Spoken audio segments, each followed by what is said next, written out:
What is up, everybody? Welcome to the Guilty as Charged podcast, coming to you live on a Thursday evening, approximately 2 weeks away from the exact moment when the Chargers will be picking at the 21st overall pick. Maybe they'll trade back. We'll see what happens there. But 2 weeks out, man. Tyler, how you feeling about everything, and how you doing tonight? Ooh, feeling good. A bit stressed though. Like we have to get through the cornerback class. We got to get through the offensive tackles. So we still got to watch some film. I'm feeling a lot better than I did last year at this point, where I just felt like I was like taping my eyes open to get through some late guys. But like finishing out with the corner group is a lot of fun. If I had to finish out with linebackers, like you would do the show without me. I wouldn't participate. So I'm happy I'm finishing out things with like on a high note because these guys are good. Yeah, absolutely. I think the offensive tackle class is pretty good as well. So it's a big give and take, right? Because we covered the Chargers and they were on a playoff run, and it was a lot more fun until the end of the game, obviously. But Yeah. in previous years when we've done the podcast, we had started draft coverage like in November. Like I remember grading Penei Sewell like literally in November. Like he was the first guy I watched in that class. Mhm. The Chargers were 3-7 or whatever it was that year. So Yeah. it was great to cover a playoff run, obviously, but then at the same time, like we're 2 weeks away, we still have two position groups to wrap up. So I know you've talked about revisiting like Zay Flowers and stuff like that. I've revisited some guys recently. So, wrapping things up, but at the same time, it's a little stressful because we're 2 weeks out here and we've got to, be able to have everything set in stone, big board episode coming down the road. So big give and take, obviously, like you said. Yeah, it felt like we had not enough time and then a lot of time because everything was over. Free agency ended. So we just do one, prospect, whatever rankings per day. And then all of a sudden, I need another week. And then we're trying to get a lot of things done. We'll be able to talk about that soon. But like we have a lot coming up in the next 2 weeks. And so it's a bit stressful, but it's fun. Yeah, absolutely, a lot of fun. The draft is one of my favorite times of year. This year I will say like we're starting to get like a little bit like CJ Stroud stuff, but I feel like this is the first year in a while that there's like no big like made up character concerns. I mean, obviously Jalen Carter has like legitimate character concerns, but Right. like every single cycle there's like, oh, like is Justin Herbert an alcoholic? Is he a team leader? Is Justin Fields like that guy? Like I feel like this year we don't have that this year, which I think is good. I think it's a good indication of how far we've come in draft coverage over the past few years. It's a surprise because there's several quarterbacks, at least compared to last class, where like these guys will go early. They should go early. So it's not hear anything, maybe because Carolina sort of took some of that drama out and they just moved up. Yeah. I don't know, but it's surprising to not hear anything else, but I'm happy. Although Brett Coleman, I was watching their Q&A stream, and he didn't throw any shade. I'm not saying that, but he said that he was talking to a random Packers fan that I think he talks to in his Discord. I think that Packers fan is also a content creator. And he just said, hey, I'm just letting you know ahead of time, have fun on draft night because something fun's coming your way. I don't know what it is, but something exciting is going to be happening with the Packers, I guess, on draft night. So that's the only thing I've heard that's like, oh, interesting. Yeah. But it's not a bad thing, but it's a fun thing. I wanted to bring that up. I would have to think that that's like when the Aaron Rodgers deal gets done, because I mean, I don't think the Jets are going to get that first round pick, but like they're going to want to have like day 2 picks settled. So, it sounds like those two sides are kind of, dug in right now, but I think eventually that does get done. Have you been paying attention to like the S2 cognitive test stuff that's been going around? No, only Hayden Wink's article where he's like, go outside, touch some grass or whatever. That was a good touch. Yeah. So apparently there's, they used to have the Wonderlic test, which everybody used to have to take. And this year it's like an S2 cognitive test. So like, I don't know if you've seen the videos of the Chargers players like touching the dots, like in the off season. Oh, yeah. And what like Duke Manyweather posted recently. So there's a similar test that like they've been doing, I guess, at the combine now for that. It's called an S2 cognitive test. And apparently CJ Stroud scored like really, really low. And so now there's a bunch of stuff coming from Houston and the writers in Houston that are like saying that they're going to pass on CJ Stroud if the Panthers take Bryce Young, and that they would take Will Anderson at number 2.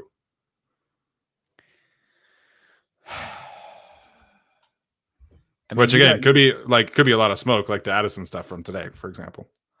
Yeah.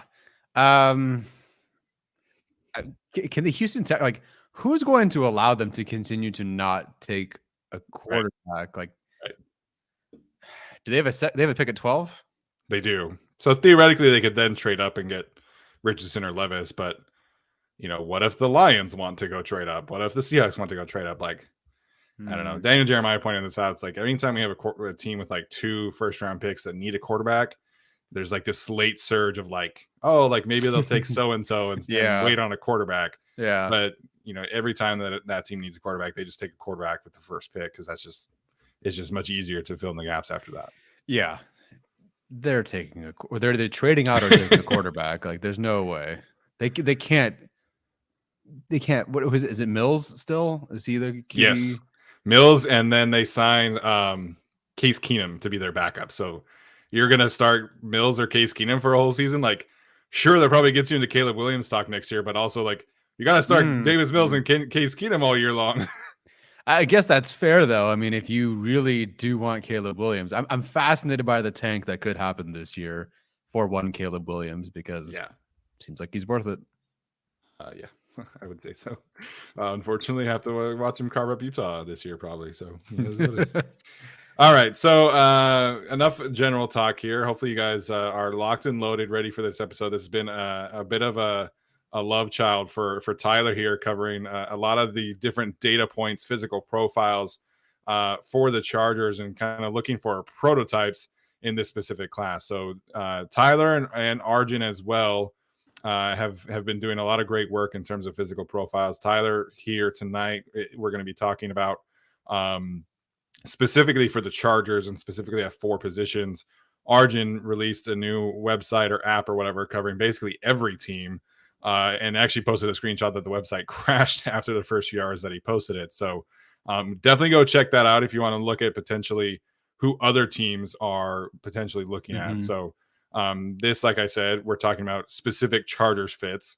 And this has been all done by Tyler. I would wish I could take some credit for it, but Tyler has been scouring the web for physical profile and testing and stuff like that. So I'm excited to dive into all of this with you, Tyler. Yeah, I made a PowerPoint on slides go, and Arjun invented an entire coding application. So one of us a different level. Yeah, different things for sure. But I hope you like my presentation. Yeah, no, absolutely. And we were messaging back and forth about this like a couple weeks ago about this idea of like looking at who the Chargers were going to be taking out. And I think part of this is just because there's not a super clean fit for this team. Exactly. In the first round. So it's important to really get like every single ounce of information in this specific draft class, because the Chargers really don't have a way that they're leaning, at least that we know of. There's not a clear-cut candidate or position that they could be looking at. So making sure you have all the information, I think, is important in this specific class. And hopefully this helps fill in some more gaps. Yeah, that was really the whole point of it. And I became obsessed with this because I just initially wanted to look at like maybe wide receiver and edge rusher. But the more I went into it, the more I realized like this is kind of fun. And I think it's a bit interesting. I trust our viewers. I think the Guilty as Charged community of listeners, like they're smart and they'll figure out that like this is not rocket science. This is not something that's going to hold up to criticism or scrutiny. But it's just a different way for us to look at these prospects. And like you said, figure out just anything we can about these guys, because who's the most popular mocked player to the Chargers outside of Bijan? It's Zay Flowers. Okay, but then, or maybe it's Jordan Addison now. Right now it's Jordan. Right now it's Addison. So, but we talk about these players as if like, okay, like the Tom Telesco is going to do that. But our thing for a while, and even just going back to last year, is like, okay, but does this fit what the Chargers want? And some of this with like edge rusher, we knew like arm length, 33 inches, boom. That's just kind of been the thing for them. But we wanted to go into more depth with this and just kind of try to bring you guys something different, a different way to look at the draft, and just a different way to, if you're betting, for example, or if you're just trying to figure out, what the Chargers would do. Or like for me, something we like about the composite rankings as well for stats is we like to find guys that maybe later on are better fits, or guys that aren't really talked about, who either we should talk about and watch film on, or maybe we should start mocking to the Chargers because of physical profiles, because of particular stats. So it's fun. I think that I love the comments that we get where it's like, I agree with you. I disagree with you. Either way, I respect the effort and work that you guys put in. And I think with, going as far back as hiring Arjun for analytics, to doing composite rankings, to doing all 22, watching the film, now something like this. I mean, I've sorted and ranked and done the physical profiles for 94 players compared to like historical data for like 10 years. This is what we like doing. Like this nerdy stuff, I think is a lot of fun. And like half the audience won't care. I think the other half of you is going to think this is pretty cool. Yeah, absolutely. And that's our group, right? Like that's our niche is this bridge between like film and data, which I think we've been able to really kind of carve out over the past couple of years. And this is the next big step. And I'm excited for you because at this time next year, you won't have to do, 10 years back worth of data. You'll just have to add like one or two more players and then update the prospect list. So that's true. This is gonna be a lot of fun. I'm very excited about this. Obviously, I've seen the whole sheet that you've done. Our Discord members have access to the whole sheet as well. So, if we don't cover a specific prospect that you guys are interested in, Tyler has shared the whole sheet to members of our Discord. So definitely go check that out. And, like I said, it's a great resource here. We're going to talk about a lot of the higher profile players, but at the same time, there's 20 receivers on the sheet that Tyler has created. So definitely join the Discord and check that out. Yeah, I believe I ended up going to 34 receivers. I went all right the way to I went all the way to, for most positions, to like the 200th ranks player on the consensus board. For wide receivers, I went all the way to 300. So there you go. Now I'm sure I'll miss the guy at 400 the Chargers end up taking, but there's only so much. I didn't have that much time off on spring break. Okay. Yeah, no, Dane Brugler, I was listening to the Athletic Football Show. They were talking about the receivers, and Dane Brugler was asked like who his favorite day 3 sleeper was, and he was like, "Oh, some guy from West Florida." I was like, "All right, Dane, sounds good, man."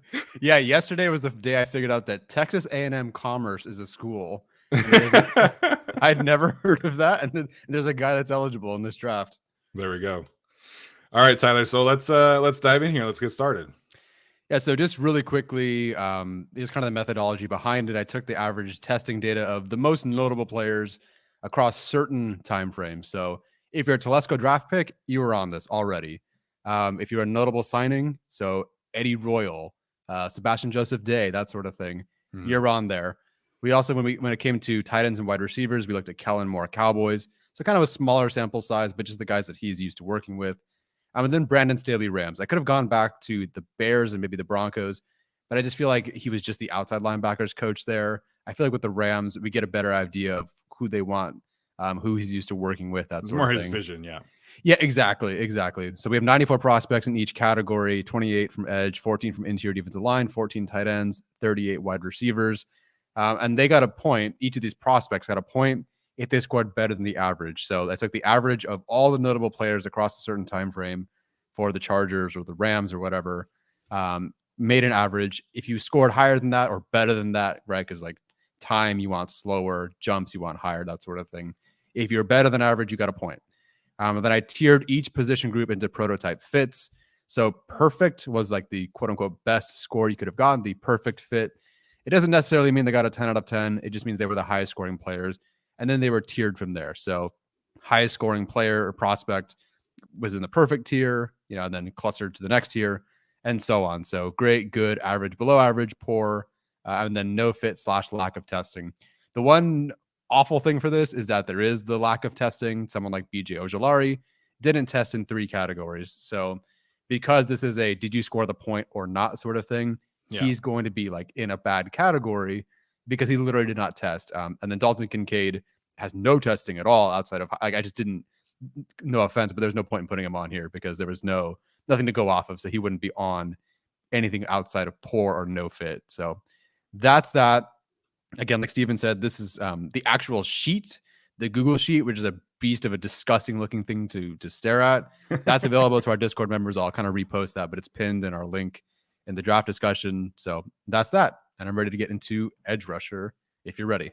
Yeah, absolutely. So just again, like Tyler is talking about here, this is all of the different notable names here. So you're talking about, Khalil Mack, obviously, Leonard Floyd, Kyler Fackrell, to Jeremiah Tauchu, Kyle Emmanuel, Joey Bosa.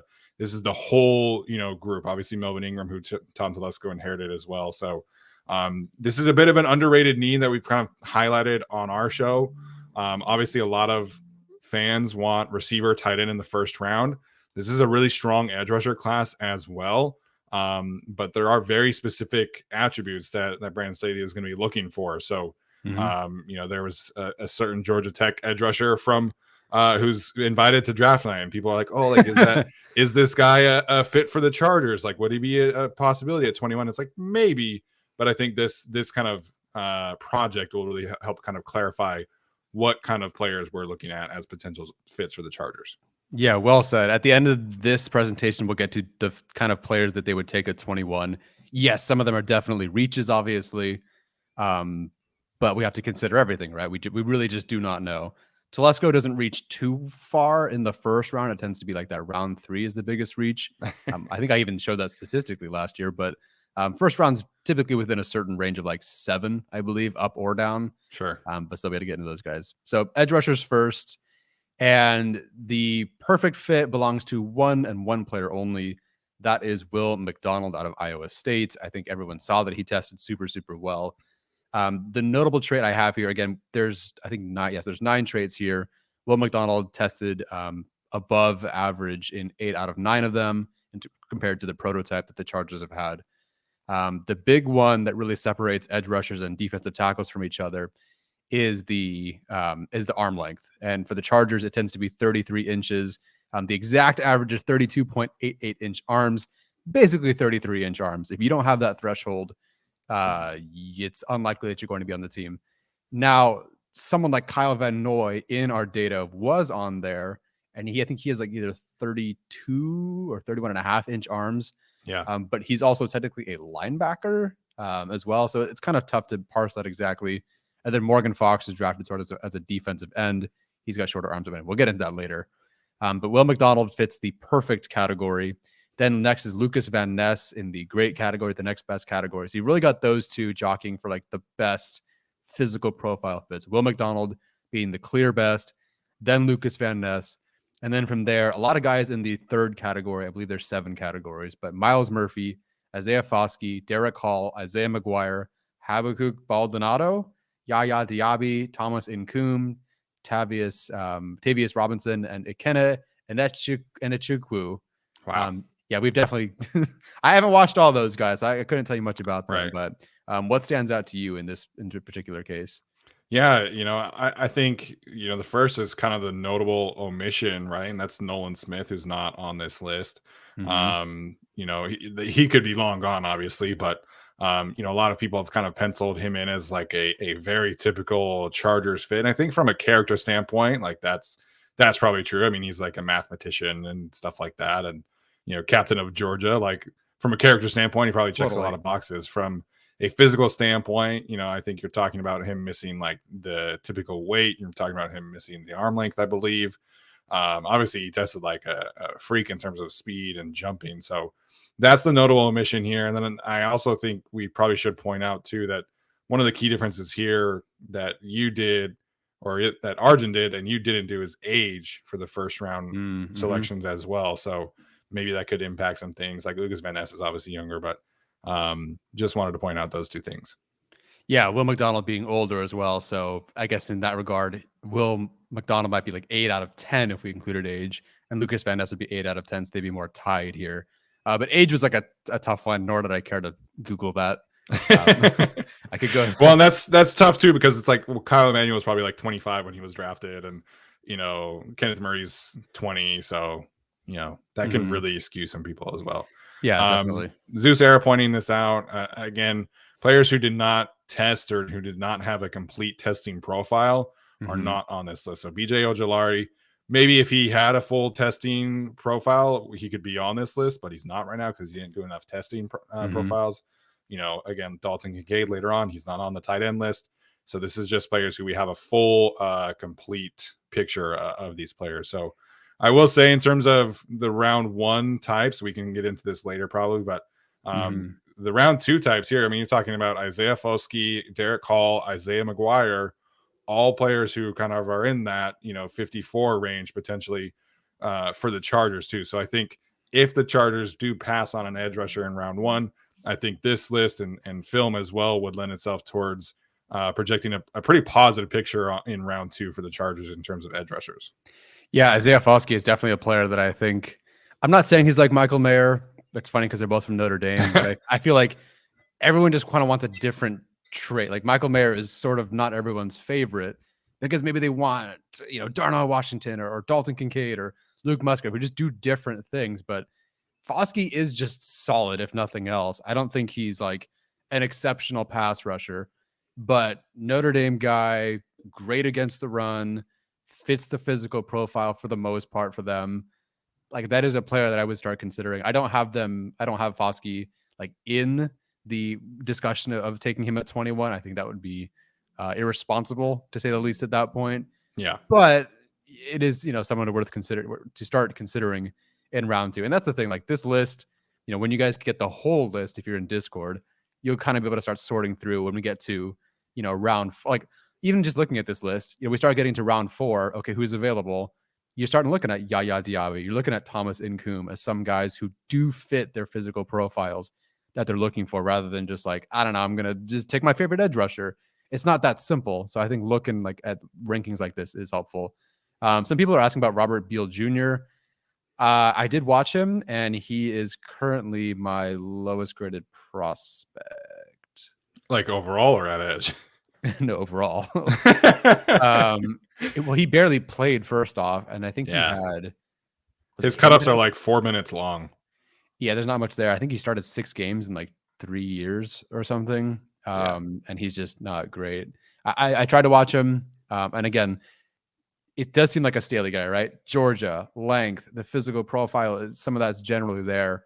And he was like a top recruit coming out of high school, but the film ain't there, and he hasn't stuck even in college, and has developed no pass rush move. So that sounds very harsh, and he is the lowest graded player for me. But he does fit a lot of things that they would look for. Yeah. He is in the physical prototype as well, but he's pretty far down that list as well. Mm-hmm. And then who was I getting to? Oh yeah, Ojolari. I think I already said this, but 3 things were missing from him, and then he only hit the arm length and broad jump physical threshold for that anyway. So it wasn't like he was exactly close either. Yeah, and then I mentioned him earlier. I don't know if you want to talk about like guys who didn't make it, but Keon White has apparently a good amount of fans around the league. I frankly do not see it. That's one of the players that I am like most like confused about in this class. In terms of like the categories that he hits, he's in the lowest tier in terms of like physical prototypes for like what we're talking about here. So he's not even close to like the good category. So I would be pretty surprised if they took Keon White in the first round. Yeah, that one was a surprise for me when he tested, because I just felt like the thing with him was he's not a great prospect right now. He's literally just learning how to play the position. They kind of moved him and tried him at edge rusher, at D tackle. Some even have him as an interior defensive lineman right now. But I still figured that, okay, like he has these tools, these physical tools. So it was a bit of a surprise that he didn't test through the roof, because he was supposed to be sort of like a Muma, not Muma. Oh gosh, who's the player from Minnesota last year, the edge rusher? Boye Mafe. Boye Mafe, not even close. Boye Mafe, though, like I figured it'd be something like that where he tests really, really well. Yeah. But yeah, he didn't even really quite do that. So we'll consider him, later at 21, because I think it's sort of worth bringing up. And I could see him going to like the Chiefs or something in the first round. But at 21, I don't see it. Yeah, I agree. And then again, Miles Murphy, I think is worth talking about there as well. So somebody who checks a good amount of boxes, has a decent chance of being there for the Chargers. And if he is there, I'm running that card in personally. Yeah, as am I. And I think with Miles Murphy, we'll get to this a bit later, but he also didn't test in one category. So he could very well easily be with Lucas Van Ness right there. He just didn't test in one category. Yaya Diaby didn't test in 2. So we'll get to that later, and it's on the sheet. But Miles Murphy, if he's there at 21, you'd have to convince me that the receiver that you pick up is the second coming of Keenan Allen, I guess. But Miles Murphy is awesome. Yeah. All right, Tyler, should we get to the next group here? Absolutely. The one that no one wants to talk about, no one asked for, but interior defensive line. It's sort of the same thing, but actually even more so. And this one I think is very important to talk about, because Chargers fans are starting to pick up this thing about Kalijah Kancey, and I feel like he's really moved up and up and up to the point where people are like first round pick, top 15, maybe, top 20 player. I do not have him as a top 20 player personally. I do think you have to defend the run a bit more. But the biggest conversation with someone like Kancey is arm length and the size. And honestly, if he went to Notre Dame, I don't think a single Chargers fan would think he's the next Aaron Donald. But they think he's the next anybody else. Yeah. But he went to Pitt, and therefore Aaron Donald is the comparison. Who is someone he's compared against, right? So the interesting one here is the notable trait of 33.5-inch arms. So even more so than edge rusher, the defensive tackles for the Chargers and the Rams have all had really long arms, like 33.5 inches, almost like, was it 3/4 of an inch more almost than the edge rushers. So you have more fits here, much better fits here, I think. Although no one scored an 8 out of 9 like Will McDonald. But the best fits were Adetomiwa Adebawore, Javon Dexter, Zach Pickens, and Colby Wooden. Those are in the perfect tier, followed by in the great tier, Kalijah Kancey, Keanu Benton, Mike Morris, Jalen Redmond, and Brian Bresee. Just to sort of talk about Kancey real quick, the arm threshold is obviously 33.5 inches. The height is 75.5 inches. And the weight is 302 pounds. You look at Kalijah Kancey, those like the height, weight, arm length combos is where he all did not test above average. So 75.5 inches for height, usually for the defensive tackles. He's at 73. He's 21 pounds under what they're used to, and his arms are almost a full 3 inches shorter than the Chargers Staley threshold. So, I asked that on social media before we even thought about doing this. Like, okay, if you want Kalijah Kancey, I get the player, but you need to like explain to me how you're going to work around and why the Chargers would actually go for this significant difference in arm length. And of course, people were like, well, Aaron Donald had short arms. And it was a whole mess. I don't know why people are so passionate about him, but I'm like, okay, even Aaron Donald, I think, and I can look at the sheet that I have for him, his arm length was 32.625 inches. Like Aaron Donald's arms are 2 inches longer than one Kalijah Kancey. So I do think that Chargers fans who want Kalijah Kancey at 21, I'm not picking on you by any means. I think when you're trying to project picks, and we'll talk about this a lot with receiver, you got to look at the profile. And again, 3 inches shorter, 21 pounds heavier or lighter, I should say, 2.5 inches shorter in terms of height than they're used to. Yeah. I'm cool if you want Kalijah Kancey, but then walk me through how they're going to clear that. Yeah, absolutely. Kalijah Kancey, I think I can understand like why he is getting first round hype for sure. I mean, he's incredibly disruptive as a pass rusher, but I mean, totally. you watch like complete games and other teams are like going right at him. They're giving him the Jerry Tillery treatment. And like, it's so funny to me that like people like were so annoyed at how people would just run right at Jerry Tillery. And then the same people are like, Kalijah Kancey, we need a difference making pass rusher. And it's like, I agree. They do need more pass rushing from the interior. Absolutely 100%. But you're going to have the same exact complaints as Jerry Tillery with Kalijah Kancey, and probably more so. Like, I think Jerry Tillery, it was mostly an effort thing. Like, Kalijah Kancey just straight up does not have a run defending profile. I mean, you're talking about a 280-pound defensive lineman with 30-inch arms. Like, there's just no way. I mean, you're looking at specifically some of these defensive tackles outside of Morgan Fox, right? Like, Otito Ogbonia, 34-inch arms. Sebastian Joseph Day, 34 inches. Linval Joseph, 33. Michael Brockers, 35. Ashawn Robinson, 34. Even Jerry Tillery, 34. Like the ability to lock and shed is such an important aspect of what the Chargers ask their defensive linemen to do.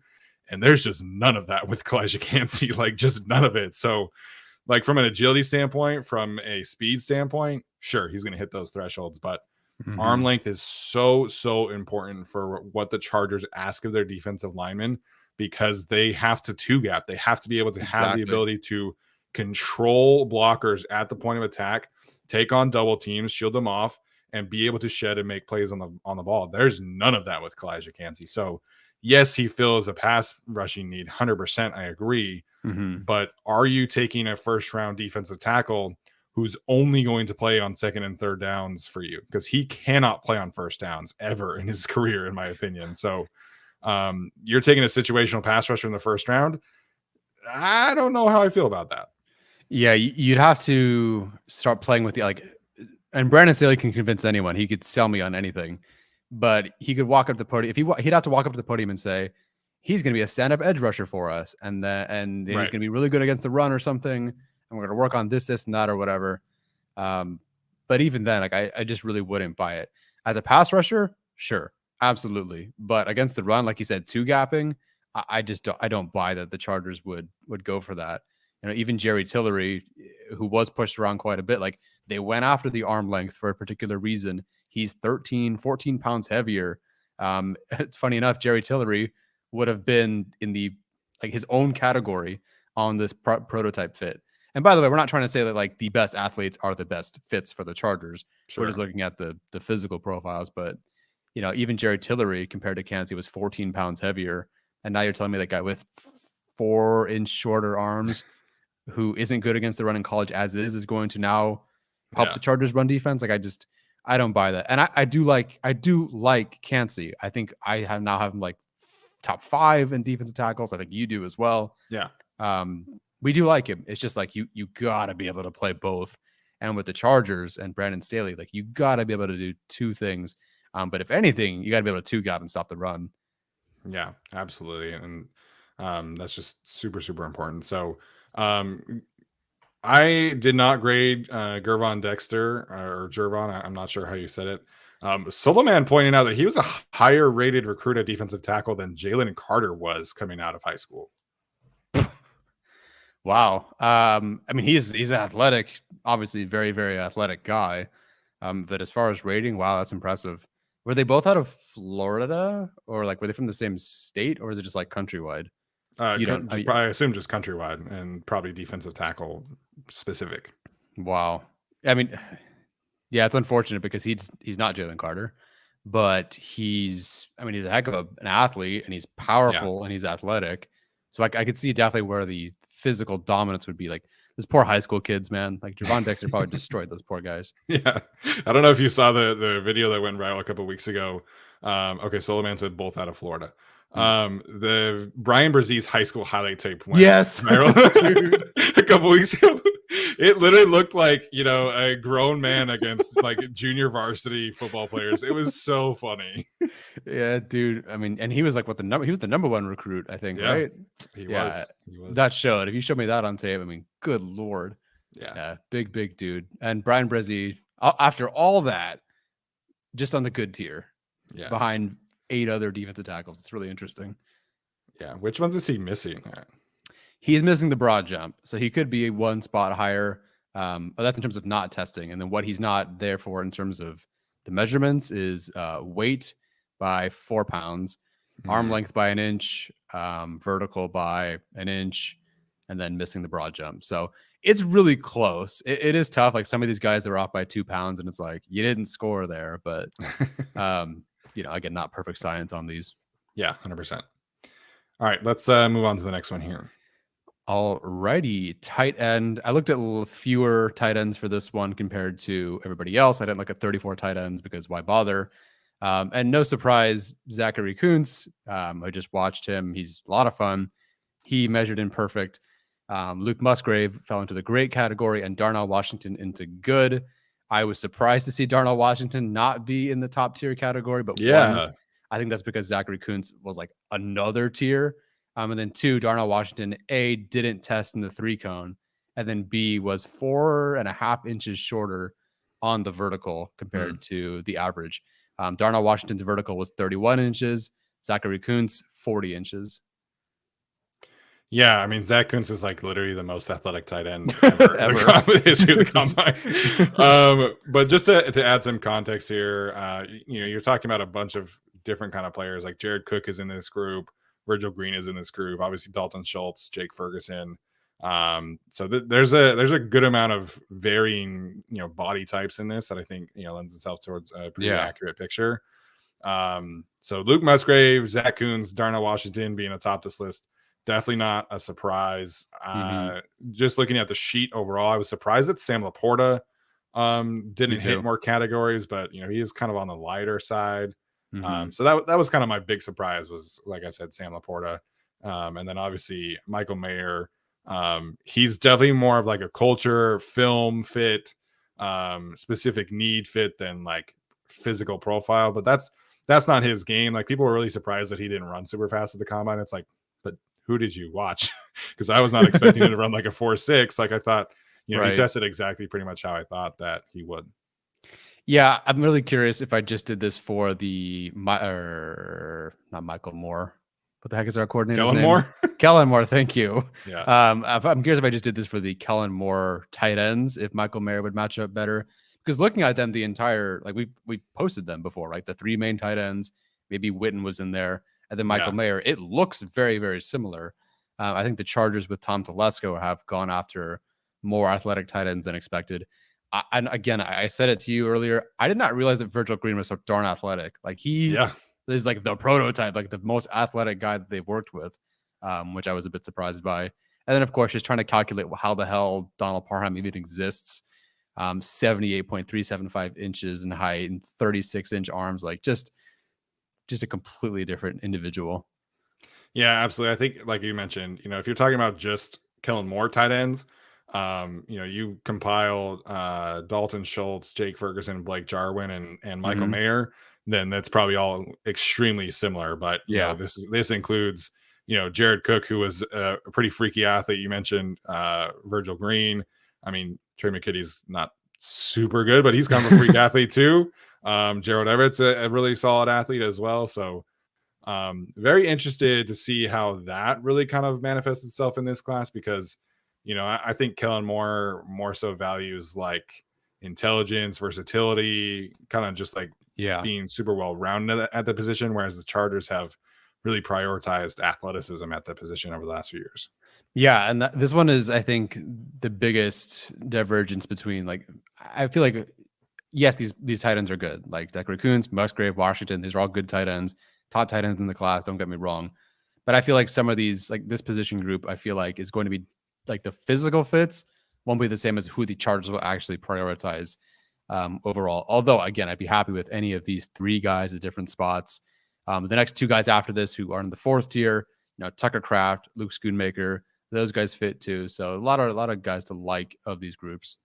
Yeah, and I mean this tight end class is just incredibly deep. So Chargers have some options. I think we'd be happy with the Chargers going tight end in the first round, but they have day two options for sure if they Mm-hmm. decide to go elsewhere in the first round. Yeah, absolutely. All right, ready for the one everyone's been waiting for? Yes. Let's talk about one Bryce Ford Wheaton. Um, so here we go. The prototype fits at wide receiver. The perfect fits are Andre, I believe it's Yosavash, if I'm listening to YouTube correctly. Then we have Bryce Ford Wheaton.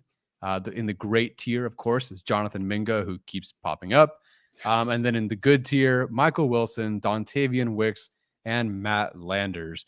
I guess this is the most athletic testing does not mean drafted early, group Yeah. of all the four groups because, I think the earliest guy outside of Mingo would be like Michael Wilson on the consensus board, who's I think at like 98th. And Yeah. he's coming off a season ending injury. And then he had another season ending injury before that. In 2020, yeah. Yeah. So not like the most, like this is the most dynamic group, even though they're the most physically gifted. And they certainly fit a certain prototype. I think this is really obviously more about who's not on the list than who's on the list. Although you just had the full Jonathan Mingo experience. Yeah. So feel free to talk about him.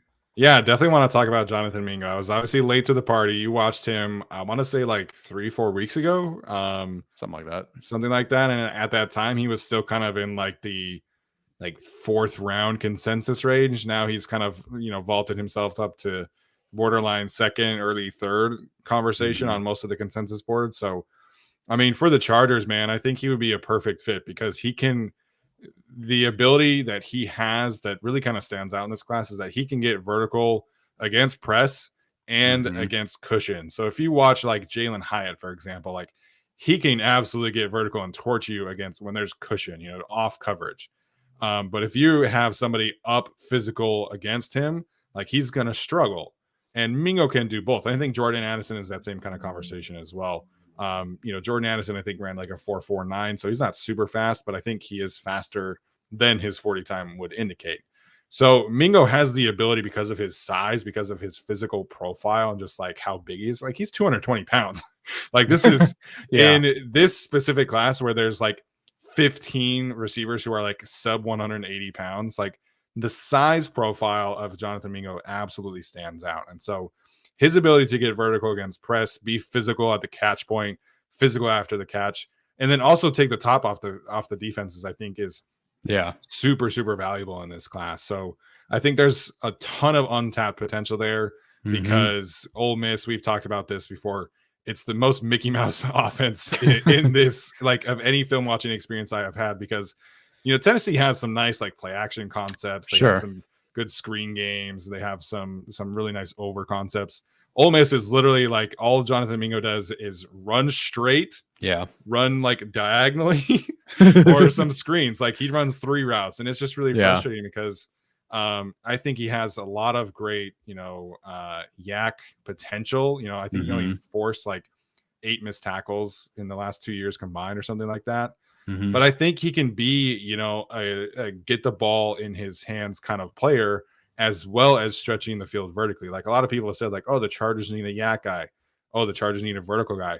I think Mingo can do both of those things for the Chargers. And like, he needs to be developed a little bit for sure. But for the Chargers, where he doesn't have to be a wide receiver 2, wide receiver 3 right away, it'll be a fantastic fit. Him and Josh Palmer can split wide receiver 3 duties, if you will. And Palmer can be the wide receiver 2 if somebody gets injured. But Mingo is a ton of fun. I think there's so much untapped potential there. Me and you message back and forth. We both love Marvin Mims. And I don't know where you ended up with this, but I have Mingo like just a tick behind Marvin Mims. So I really like Mingo. I was late to the party, but I would be stoked if the Chargers took him in the second round. Yeah, me too. And I think, push comes to shove, they would take Mingo over Mims if they had them similar grades, of course. Yeah. You have them similarly graded. I have them similarly graded. I think I did end up putting Mingo over Mims because of the translation to the NFL, I think, is potentially more easy to project with someone who has that size and speed profile and everything. Mims is fast. Mims is awesome. I think Mims is a better college player. I think he was a better college player overall. I think I even have him graded better than Mingo. But with Mingo, it's about the potential. When you're ranking these guys, it's about where could they end up being.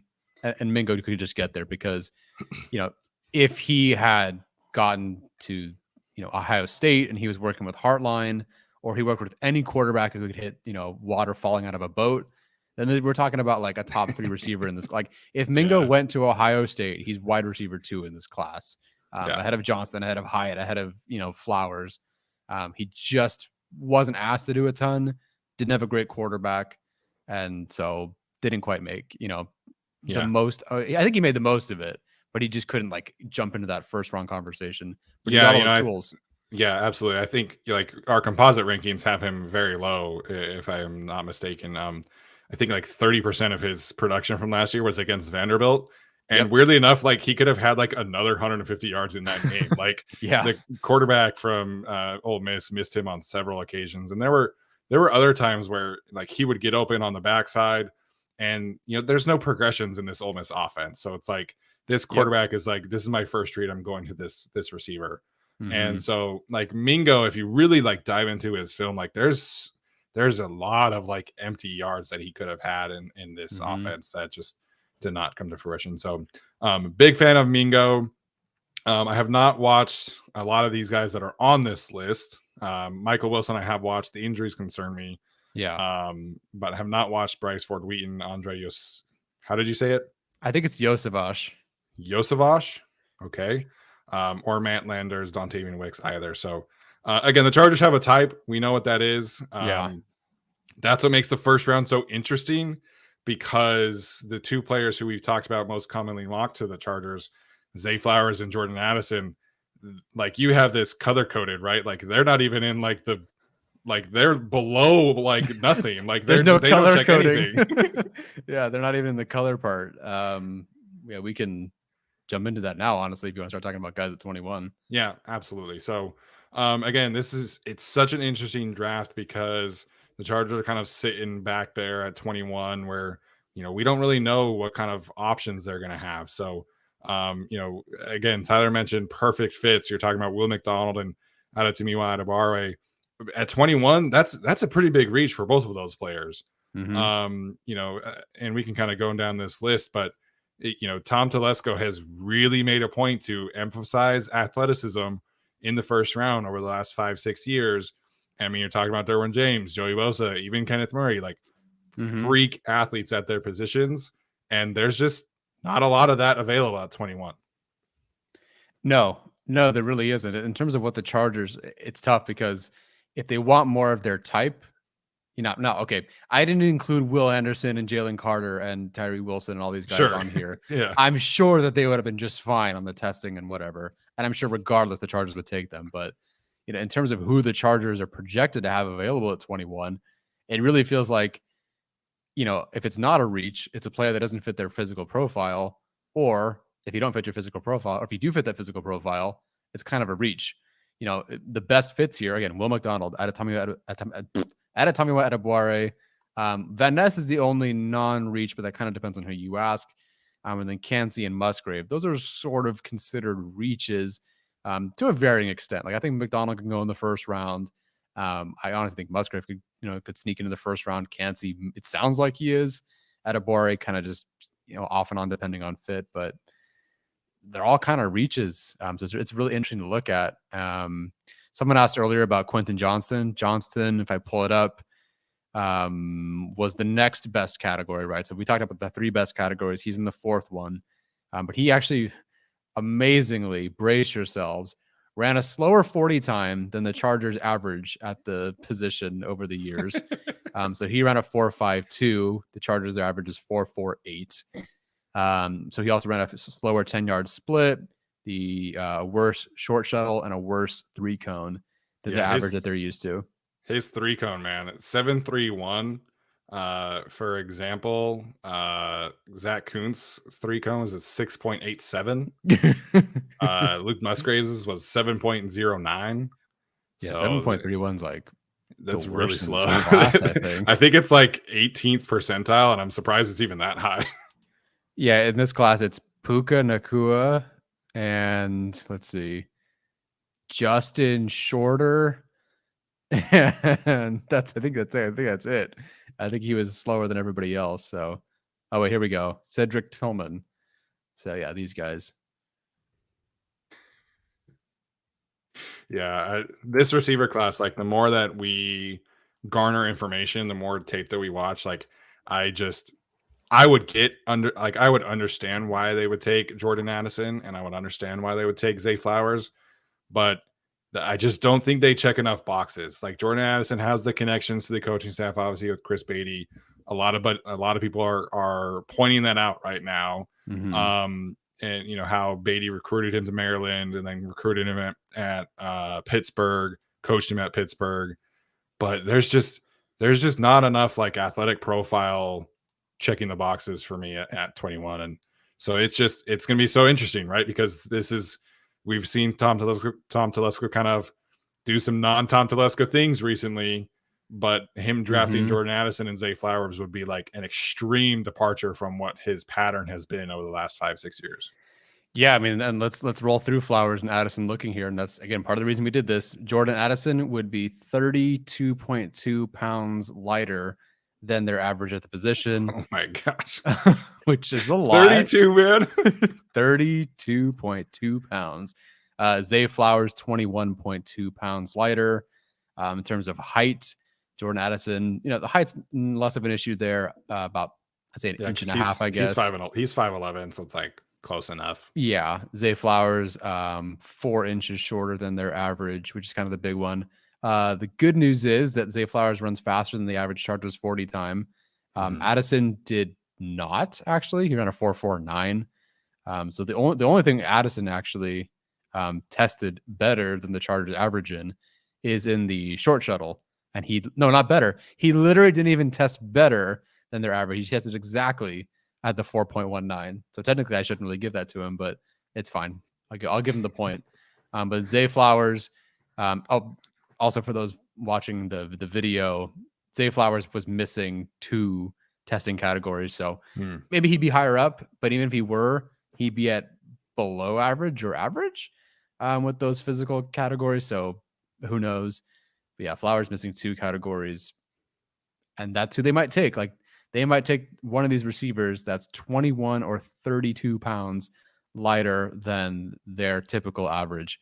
And that doesn't mean that doesn't make them bad players. It's just, again, like we've been talking about, if that's who you want at 21, convince me that they're actually going to do that. Right. You really can't convince me that they're going to go with Jordan Addison, to be completely honest, because that is such a significant departure. Like, the Chargers, okay, they traded for Khalil Mack, and that's different than I'm seeing in the Telesco era, but Khalil Mack is literally Brandon Staley's prototype for the position, and he tested through the freaking roof. Like him and Joey Bosa, they're 2 big high-paid edge rushers, tested through the roof in their particular categories. Although I think Bosa was like iffy in 2 of them. I know he hated it, but Telesco loved it because nobody was talking about him. But I just don't. I don't see it, guys. And that's nothing against the film. Yeah. I think for you and me, they're both, Flowers and Addison are both top 4 receivers. I think Flowers is my 2 and Addison's my 4, I believe.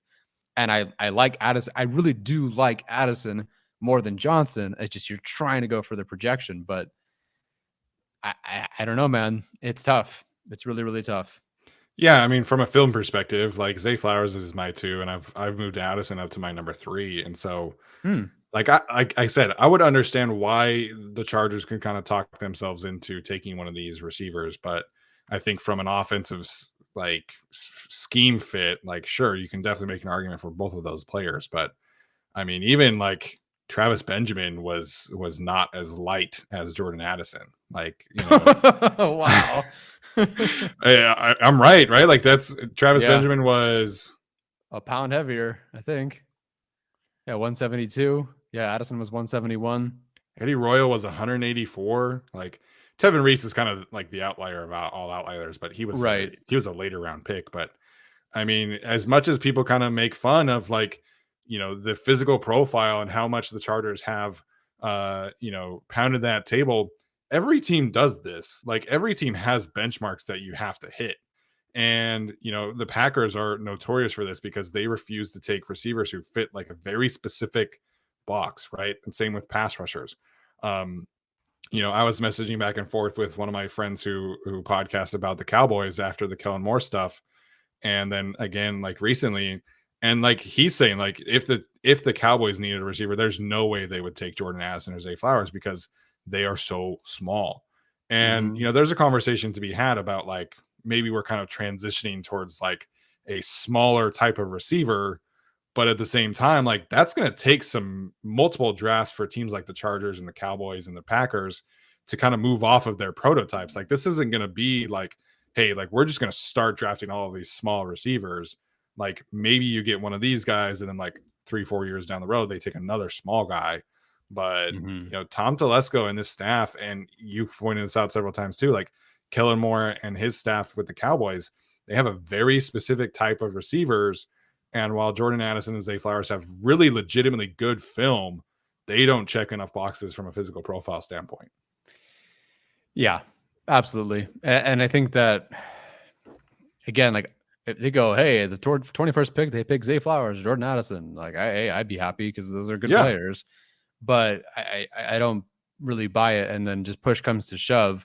If someone like I don't know, Brian Branch is there, if it's Bijan Robinson, if it's some other player that we haven't in a position we haven't talked about here, one of the corners, maybe, who knows, like those players are just flat out better. So you just, am I going to go with a prototype at the position whose grade is as good, if not better? Or am I going to kind of force a wide receiver that's 171 pounds and a complete departure from my entire history? I don't know, man. Yeah, there's a lot of smoke about this receiver talk, but we saw the same smoke last year. They really loved Chris Olave and they really liked Garrett Wilson. I mean, like hard to like, those were great prospects, right? Totally. And then they drafted a guard we were very excited about and continue to be excited about. They could have drafted Christian Watson at 17. They could have drafted, Jahan Dotson was the pick before, right? I believe he was gone. Yeah. Brooks was available. They could have easily drafted Christian Watson last year, who checked way more boxes from a physical standpoint than any of these guys would. So again, we're not saying that this is like impossible, but the chances of this regime, taking a small receiver, I just kind of doubt it. So we can kind of wrap this conversation, I guess. There's a lot of Jordan Addison smoke in particular.